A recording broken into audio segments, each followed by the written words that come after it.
सगळे दगड खोटे, सपशेल खोटे.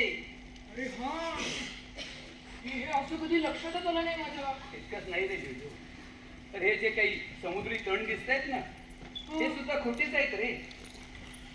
पण मानवी हाताने बनवलेल्या हौदात जन्मलेले तुम्ही, तुम्हाला काय कळणार रे खराखुरा निसर्ग.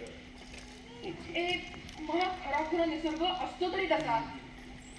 काका सांग ना, आणि सांगणार रे काका, आणि प्लीज ना सांग ना. ऐक, खरा निसर्ग ना हा जिवंत, तो हलतो, वाढतो आणि बदलतो. खरं तर तिथं जगायला मिळणं हेच खरं जगणं. मला आठवतं 40 वर्षापूर्वी जेव्हा हे आम्ही मत्स्यालयात आलो होतो ना, तेव्हा हे मत्स्यालय मला सुद्धा स्वर्गच वाटत होतं.